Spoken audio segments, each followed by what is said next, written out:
Hello and welcome to Get the Table, another wrestling roundtable discussion podcast with myself, Adam Wilbourn, and the Dadley Boyz of WhatCulture here to discuss another burning wrestling issue. But before we get into it, if you're a fan of this sort of thing, make sure you subscribe to WhatCulture Wrestling on either iTunes, Spotify, or wherever you get your podcasts from for daily wrestling podcasts where we review Raw, SmackDown, pay-per-views. We have interviews, more roundtable discussions like this one, and a roundup of the week complete with a bloody good quiz, of course, on WrestleCulture. But gents, we are gathered here today to discuss whether champions... Chill went up my spine when you said that. Champions matter in 2019. The reason why I'm asking this is the breaking news today.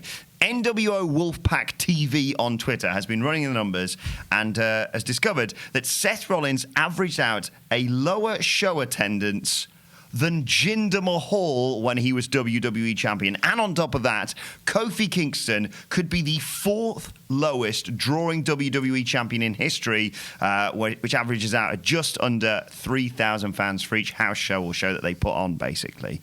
So, with that in mind, Seth Rollins not drawing in theory and Kofi Kingston not drawing in theory, do champions matter in 2019? No. There he is. I've looked at this stat, and while it is damning, I don't think it's necessarily reflective of their individual level of popularity. I think it's all consistent with the wider malaise that WWE for a good few years now has been completely unable to escape. Yeah, it's not the same as it was years and years and years ago in terms of the champion is necessarily the sort of flagship performer always for you. Sometimes that isn't the case, and we've seen that in the past with, the WWE Championship not headlining pay-per-views for seemingly years. But why do you think that the importance that people put... Well, we still put a huge deal of importance on the WWE Championship and on the Universal Championship, but the champion is not perceived as that necessarily the most important person in the company. It's been far too arbitrary for too long. In fact, it's gone completely backwards, the whole mentality of what makes a champion nowadays. It used to be the man made the belt, and the man who got the belt was given the belt because he was entrusted to draw the most punters into the audience. Once that audience was firmly established through WWE's monopoly, we reached a point where they realised the prestige of the belt, the main belt, the old winged eagle, was such that they got to thinking maybe the belt can now make the man. So we arrived at a position where someone like Sheamus in 2009 got the title. Someone like The Miz, a great mid-carder, but probably nothing more, in 2010 got the title. And they started experimenting with guys who really weren't World Championship caliber in my book, but they thought, well, the prestige of the title could, in turn, get them more over. If you can say world champion or eventually former world champion. Yeah, absolutely. And it just became very arbitrary, very muddied. And then years and years later, we arrived at Jinder Mahal. Why not? For the most cynical, brazen of reasons, he was made WWE champion. And that, for me, and I suspect many others, underlined, this doesn't mean anything. It's literally a prop used to prop up experiments. Yeah, Jinder Mahal is kind of the microcosm of that. It was always mentioned, but I think it was 2 weeks before he was basically getting jobbed out on Monday Night Raw. Yep. And then 2 weeks later, he beats Randy Orton, becomes WWE champion, and they seem to think that will fix everything. Be like, yeah, we know we've kind of been booking him crap, and he's been in 3MB and that sort of thing. But now look, he's WWE champion, so he must be the best guy in the company. There are checkpoints for every fan of every age when they get into the product, of when they sort of the first wrestler they fall in love with, or the first title match that means more than anything to them, and things like that. And I noticed when Jinder Mahal won the WWE title that championships are a bit of a con in the modern era. You are told to receive them as the most important thing. It's what all the wrestlers are there in the company for. It's why they all turn up for work. It's why one wrestler beats another wrestler to hopefully advance up the ladder, and then we all get hyped and we all get excited about seeing that guy we like with the belt, or that girl in the case of Becky Lynch, main event in WrestleMania. It was everything to see the visual of her winning those titles. But then things like Money in the Bank was great for a time because it kind of there was a good shock and awe to it, but then you sort of started seeing titles change hands just for that pop of it changing hands. Mahal was the reverse of that because nobody wanted to see it happen. It wasn't going to create a pop, but they just like doubled down on the curiosity of it, of making it, oh, why not? Why not? Look how silly this will look. And I think an entire generation of fans, we're probably too old and long in the tooth that it happened to us multiple times over, but saw that and thought, oh, anyone can win it. And it had as Cedric says, the exact opposite effect of what it should have had. It didn't elevate Jinder Mahal. It dragged the title down way beyond even an AJ Styles that held it for a year afterwards. He wasn't able to return it to any sort of form of glory. Daniel Bryan had to have a literal, physical, different version of the belt to try and help you forget that was what Jinder Mahal had done too. And this is not another podcast to dog Jinder Mahal, and nor is this actually another stick to beat Seth Rollins with, because we're not always the kindest to him on here. But I'm completely in agreement with you. This is not one of those times where you can be like, oh, there you go, Seth is an objective failure now, we can call him that. There are probably reasons you can call him that, but talking about his drawing ability, while there is such a cloud around WWE's output, around the product in general, I think what they've done is they've become so good at faking what they're good at to investors on those stockholder meetings and on those calls where they say, we're getting these ratings, or we're getting these network minutes, or we're getting all the things that ensure that the share price goes up. And this WrestleMania attendance. Yeah, the TV networks come forward with these huge deals, and Saudi Arabia throw money at them because they've got things that they're quite good at faking. They've forgotten how to do the things that actually need to be really good, such as live show attendance. The old metrics that used to matter now only show themselves visually. So we only see it when you get shots of the hard camera side with the black curtain, or Stomping Grounds being the first pay-per-view to be filmed from 3 sides. Like, we need these visual reminders to show that the old metrics do actually still matter. So, like, in terms of extrapolating this out and making this sort of bigger picture stuff, because like you mentioned there, the issues with live show attendance, pay-per-view shows, I mean, they were talking today about the fact that they were disappointed that MSG didn't sell out in 15 minutes or whatever. You know, they're obviously trying to go up against New Japan and to a certain extent AEW as well. Is this a development of the sort of poison of wins and losses don't really matter? Is it just the next logical step of championships don't really matter? Yeah, of course it is. I mean, I was irate at the way in which Samoa Joe became #1 contender. The plot hole was just so egregious. Like, he lost an already meaningless title. The United States title has only meant anything, in my opinion, wrapped around the waist of John Cena. Mm-hmm. Beyond that, it's never held the same years-old prestige the Intercontinental title has. And yeah, he just lost it, and then he attacked out of nowhere Kofi Kingston the very next night to claim contendership.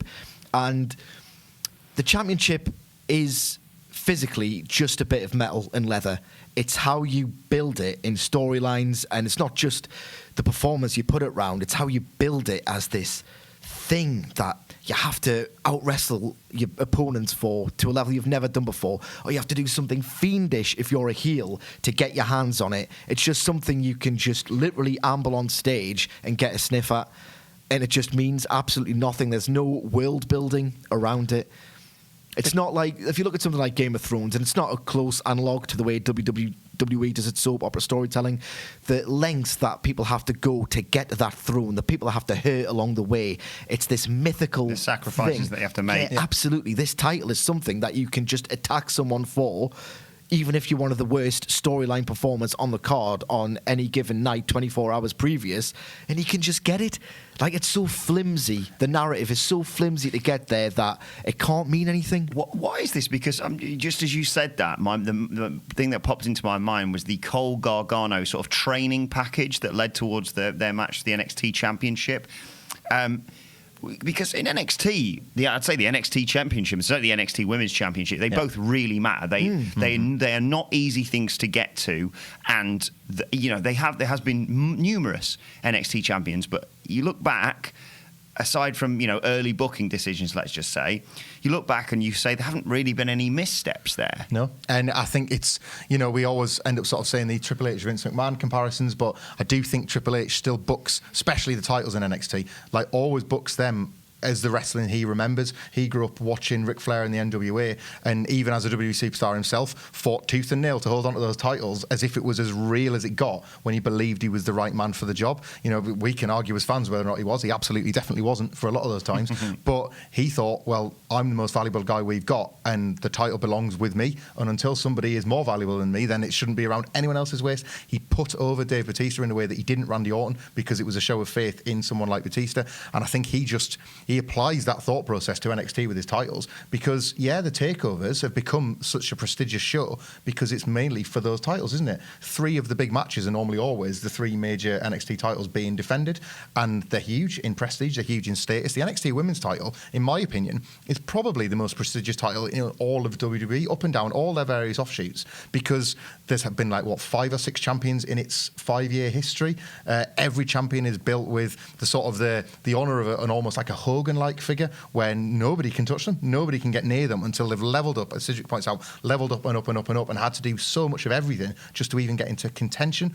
What's bothered me this year about the titles is I had a lot of faith in, and I still do, had a lot of faith in the no rematch clause, and Seth and Kofi in particular, of all the champions that needed that to be adhered to. So Seth beats AJ and then moves on. That at least makes the champion look good, even if... Why haven't we seen Seth versus Sami Zayn when he was getting pushed? Well, I'll tell you why that is because of all the champions that needed this no rematch clause to stick, Seth and Kofi have been given Baron Corbin and Dolph Ziggler 3 times, and straight away that undermines that sort of this clause that they'd put in just around Christmas time, I think it was.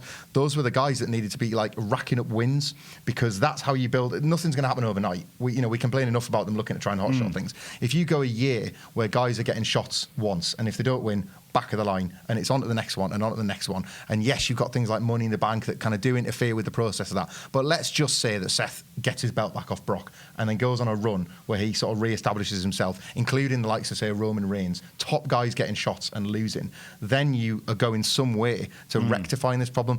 But all those years of undermining that, it's going to take a long time for that wheel to turn. You can't just establish that overnight. Certainly with Kofi Kingston, he's having mid-card matches for this title. They're not main event level. They're not main event matches on pay-per-views because they're not main event level worthy ultimately, and that's as much part of the problem. Yeah, you think back to your reaction when Kofi won that title. Obviously, it's at WrestleMania, so it's going to be a big dramatic acceleration. But it felt like a sea change in WWE. The way I've worded this makes it sound like I'm putting down Kofi Kingston. I'm absolutely not. But will we see lesser stars becoming champion if more and more the championships don't matter? I'm not saying that Kofi Kingston is a lesser champion, but if we've established that championships don't matter as much as the people, will that mean we'll see lesser stars maybe getting some title runs? I think a lot of this is incidental to the titles itself. WWE is completely incapable of building virtually anyone. Before the events of Extreme Rules, there was the reason why I was so certain, and I'm not going to be like certain people on 411 Mania, I predicted this, right? But I predicted that Brock Lesnar was going to cash in on Seth Rollins, because if you look at that Raw roster or the SmackDown, it doesn't matter because they're both kind of the same thing now. They built no one as a heel up to his level other than Shane McMahon, who we kind of knew was branching off into another program with Kevin Owens. Without Shane McMahon or without Brock cashing in, which heel could viably have gone up against Seth Rollins? Absolutely nobody. I remember saying that when they had when everyone was talking to me in the immediate aftermath. Why is Brock cashed in? Who else would it have been for SummerSlam? Yeah, it's got to be. Well, this is it. It's a stars problem, because it's always a stars problem, isn't it? Yeah, if you look at the sort of I don't fault, say, WrestleMania 35 being a great example, I don't fault WWE for striking while the iron was hot with all 3 of those babyface winners. Becky Lynch, Seth Rollins and Kofi Kingston were absolutely the right winners of those matches for those titles at that moment. However, if there's no stars around them, or suddenly they don't feel stars themselves once they've actually got the belts, then where else does the fault lie other than the star creation throughout the rest of the year? Absolutely capitalise in those moments 10 times out of 10. I'd take gambles. If anyone ever feels like white hot, I'd gamble on them there and then, because it's a different game now than it used to be. So I think now you have to capitalise when somebody's over, because how many times have we seen people reach the apex and then slide downwards before they finally get that crowning moment? So I'm all for it, but unfortunately the way that they use and abuse their talents now is that you're not necessarily going to know that they're maybe not fit for it until after the fact. I love Kofi Kingston, and I think we were all thrilled to see it happen, and have been thrilled to see him walking around as WWE champion. That's been the validation, is actually seeing him with the belt. It's not in the matches and it's not in the programs, and that's a little bit sad. I think that's not on him, that's on the whole company, that's on the system that's supposed to build stars for him. So I kind of know the answer to this, but who else could draw as a champion? Nobody within that system. If you can't get Brock Lesnar drawn, I know he does individual segments on Raw, which is why they book him constantly at the level he's at. It's everything. That fictional universe is fundamentally broken because no rules apply, so you can't invest. No stars get made because as soon as someone gains momentum, they just like get jobbed out. Look at Sami Zayn. Sami Zayn marched onto that post-WrestleMania Raw and just stole the headlines with an absolutely incredible heel turn and promo. He's getting pinned by Tucker on SmackDown. You know what I mean? It's just outrageous how negligent the process is and how inattentive they are to booking stars with any kind of consistency whatsoever. The title is... How devalued the titles are is completely a byproduct of just the foundations of everything are just total manure, and you can only get bogged down on those foundations. I want to ask you the same question, but as a sort of lead into it as well. And I realise I'm stumbling into dangerous territory here. Of well, what about this guy when they bring him up from NXT? Could Adam Cole be that man? We say this every time. I realise, yeah. Because we are so desperate. Everyone could be that man, or everyone could be that woman. You know, if Adam Cole and Shayna Baszler right now remind me very much of the heel equivalents of Bayley and Finn Balor from 4 years ago, when the future was bright, because NXT guys are going to make everything all right. And look at the struggles that those two have had. You know, WWE. Vince McMahon, as a tactic when he bought WCW to ensure that this never happened again, stopped it being about a star industry and made it about a brand industry. And WWE is the thing that sells tickets, and that brand is toxic. That brand is a heel now, so people aren't wanting to buy tickets for that brand. This is the strategy that he implemented to ensure that never again would he have somebody that, if he lost them, all of a sudden could damage his brand. So it became about going to watch WWE live. That's great when people want to watch WWE, but look at the ratings, look at the arenas. People aren't that fussed about those three letters anymore and aren't that fussed about that branding unless it's a WrestleMania or it's a takeover or something big that people are invested in. So they're not going to turn up to Madison Square Garden because you've put the one thing that people don't want to see, WWE, on the poster. One of the things, if they're resting in my back garden, I'll shut the curtain. Yeah, yeah, exactly that. If the product, and look, and this is the thing as well, because we'll get attacked in the comments for being negative, they're only ever a few weeks away from making people positive about that brand again. Luckily for them, they've got seemingly an unlimited amount of like loyalty from the likes of us that only need 3 or 4 weeks of good Raws to be thinking, this is the best. I can't wait for X pay-per-view. I can't wait for this match. So they're always just around the corner from earning that back, but they're in quite a deep funk at the moment of people having just either little to no interest in WWE. I think that's what's happening. I won't say none, because I'm going to stay up late tonight with 2 children at home and watch like an episode of Monday Night Raw, for example, or I'll be there if The Undertaker and Roman Reigns reunite the Graveyard Dogs. But it's as a product and as a thing to sell, nobody is really getting that excited about WWE as a brand. And that's just as many reasons as there are for this. That's as much as the reason why this has been the year for AEW to gain that little bit of a foothold, because it's been looking for a promotion to come in and step and take that spot. What can WWE do differently then? Like, and really, it's got complete wholesale changes I'm asking for here. Yeah, I mean, every time we discuss one criteria of the product and why it's failing, it could be why are stars not over, or why are ratings tumbling, or why do the titles not mean anything. It's because the foundations of everything are manure. Like, long-term storytelling craft with a commitment to stars and the reassurance that breeds in the audience. It's like, here we go. I'm going to talk about how New Japan Pro Wrestling's way better than WWE. I'm just going to do it right. Anyone playing Get the Table Bingo? Look at Kenta and John Moxley in New Japan Pro Wrestling now. The analog is they've had an aura. They're not debuting completely fresh, right? They've had an aura that they've parachuted in from Pro Wrestling Noah or the independent circuit or AEW. There's an awareness that these guys are not yet big deals, but could be and have been in the past. They debut them as massive stars who are dominant from the off, and there's no risk in it whatsoever because they are more than capable of leveling up to the booking that they've been afforded, and the guys who get beat are already established because it's this rolling system of established guys. Maintain it. Don't job them out to Tucker on SmackDown or in the World Tag League or anything like that. Be very disciplined with how you present them all year round, and if someone beats them, they're not bogged down because they've been established, and it's a system where somehow everyone can get over. Well, as well, I think there's trust from a person. And it's because they've got a genius and not a demented old madman product, and it is that simple at this point. Like, from a personnel standpoint, there's a great trust in not just those two, but in anybody. Like, as you've pointed out, you know, like the booking is absolutely going to work as hard as it possibly can to get the best out of those.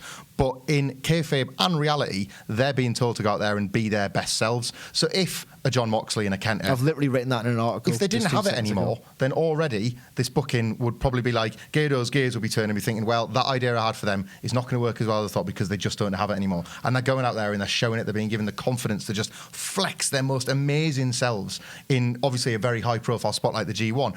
But this could be happening all the time in WWE because there's countless high-profile spots now. There's big takeover events. There's huge drawing WrestleManias. There's Royal Rumbles. There's lots of occasions still for the talents to be told, well, we've got the germ of this idea for you. Go out and do that. But you can virtually see the handcuffs that they're wearing as they walk into the ring half the time. You know, like if you look at a Sami Zayn and he was told, right, well, here's the loose thread of what I want you to go into, and then he goes and he does that brilliant speech on that post-WrestleMania Raw, and then he follows it up with 2 or 3 more of those. But then the booking drops him into tag team matches against Heavy Machinery. And this is not an anti-Tucker podcast, but you know, like you can pick Heavy Machinery, you can pick 6 other mid-card teams, doesn't matter. And he's just out there doing jobs and taking pinfalls, or being Kevin Owens' heel crony again when they'd finally gotten him away from that job. Then what was the point of all that stuff where he was finally be allowed to be his best self? I think, again, it always feels long-term, and I don't think now all that like gentle truth massaging that WWE doesn't really allow for long-term planning, because that might be dips. That might have to be explained why things went quiet for a bit. You can't do in 1996 anymore and say you're going to lose for 83 weeks, but we'll stick with X, Y, and Z, and it'll come really, really good in the end. Investors are going to want, like, well, what about next week? We've got a USA Network special that have asked for like 37 legends to come back to pop a number for 1 week. That's the industry they serve, rather than us looking for a 2-year plan. Well, that's what I was going to say to conclude here. As you mentioned, it's the Raw reunion tonight. There's pick all the names that are going to be showing up, and obviously that's going to do a huge rating. It's going to be a big draw. It's going to be chaos. It's going to be terrible mad. Chaos. Can't wait. But is that maybe a stepping stone to re-establishing draws, like utilising former talents to, no, this is not going to happen, cut to the Revival getting jobbed out. But is that not the policy that should be taking place in terms of use the legends, the draws, and say, right, well, they've got beaten by these guys, so these guys make those people matter? The number will completely, ruthlessly undermine what I'm going to say, because that number is probably going to be, by today's standards, a monster. But I don't care about the legends anymore. I will watch because there's always that, like, there's so many of them. And there's so many, like, bang in my face. It's like an old Royal Rumble poster come to life. And this number will betray the following argument, but nostalgia's dead. Surely it's dead at this point. People, they will care, but they don't, if that makes any sense. There's a lot of curiosity that goes involved in these shows, rather than how relevant or how interesting these guys still are. And it's just like, no, like, they're not going to run some kind of wild angle where Bray Wyatt just Sister Abigail's like Sid, you know? And how effective would that be? I think, if anything, colliding those worlds would look goofy as all hell at this point. I'd rather keep him completely away from it, I was just thinking that he's got to be away from it. As much as that used to be the way it would work, where the old guy would turn up to get decked by a new young punk. But, like, put it this way, USA have told WWE, right, the ratings are absolutely in the toilet. This is what we are telling you, Vince McMahon, to do to get it back for a week. They want this card up their sleeve for a year's time, surely. So they're not going to do anything where there's a big change in the guard seg in, like, seg 2. It's just going to be probably another terrible celebration, if I'm being as cynical and as honest as I want to be with it.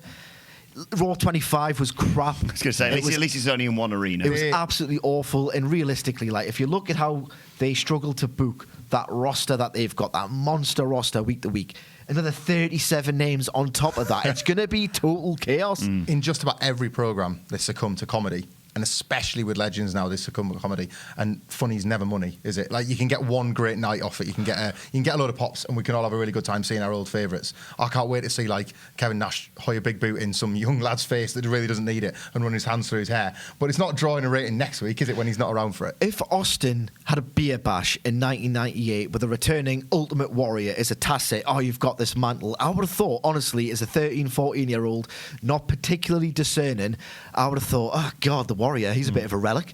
So if Austin comes back to endorse Owens and they bash a beer together, I would honestly think, oh, that's not in the spirit of it, because Steve Austin in 1995 just raged against these dinosaurs. And I know Austin's way beloved now than Hogan was in 95, but the mentality's still the same. If you're going to be this ass-kicking, I've had enough of everything and I'm going to let everyone know kind of character, you don't want anyone to be your mate. You're meant to be the single-minded, no, I've got a vision of how this needs to be. F everybody else. And Austin having a beer bash with Owens, there'll be a nice visual. It's not going to mean anything. Thinking about like what you would do booking all the legends, and I think we had a sort of conversation across the desk this morning. You could name about 10 guys that you thought were going to come out and like interrupt and annoy and irritate and beat up Elias. At no point did anybody go, well, Elias is going to hit them with a guitar. It was completely the other way around. It was like you were no longer conditioned to think that Elias gets one over on any of these complete like fossils. It's always like, nah, they'll get the last laugh. That's how we've now been trained to accept these. And I think turning that around would be brilliant. Like I've often thought that there's a segment in waiting to get one heel over where a lot of these get decked all at once. I love the idea of a heel crashing a Hall of Fame, like not somebody out the crowd to get Bret Hart, like an actual heel getting to beat up some. Like I'd like to see more of that, and I was encouraged by The Undertaker rejoining the storylines rather than just being a guy turning up in Saudi Arabia. So I don't think all hope's lost, but if any of these legends are showing any ass for any young guys tonight, it's not going to be one of it's not going to be the ones that really need to. It will be a Sid or at least somebody like that, and I'd like to see someone like Steve Austin get attacked if it made for good television or something like that. And it just seems like they never want to go near that. It's almost like Vince McMahon gets near them and he sees them and he's so starry-eyed for the guys he likes that he forgets that he should be pushing the ones for tomorrow.